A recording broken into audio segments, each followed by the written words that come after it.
l'info écho avec Capital. On commence par la bonne nouvelle du jour pour les fonctionnaires. Sur leur fiche de paye d'octobre, ils vont toucher la prime exceptionnelle de pouvoir d'achat. Son montant peut aller de 300 à 800 euros bruts selon la rémunération perçue par les agents. Par exemple, ce sont les fonctionnaires et contractuels ayant gagné moins de 23 700 euros bruts entre le 1er juillet 2022 et le 30 juin 2023 qui auront droit au montant maximum de la prime.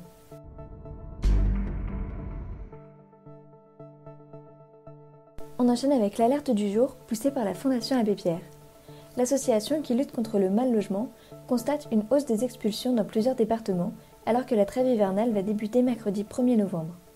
Les bailleurs constatent une augmentation des loyers impayés ces derniers mois, avertit la Fondation. En 2022, ce sont 17 500 ménages, soit plus de 38 000 personnes, qui ont été expulsées de leur logement.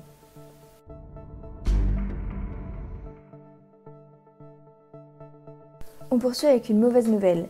La mise en route de l'avance immédiate des crédits d'impôt service à la personne va être décalée de plusieurs années.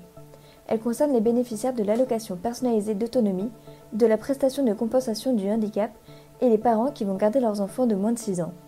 Ce report est acté à l'article 5 du budget de la Sécu.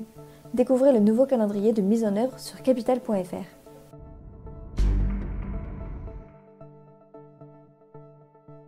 Et pour terminer, le chiffre du jour, 1000. C'est le nombre d'ogives nucléaires dont disposera la Chine en 2030 selon un rapport du Pentagone. Actuellement, l'armée chinoise en compte déjà plus de 500. Le rapport de la défense américaine estime qu'elle atteindra les 1500 ogives atomiques en 2035.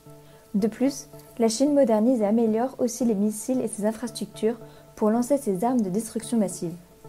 C'était l'info écho avec Capital.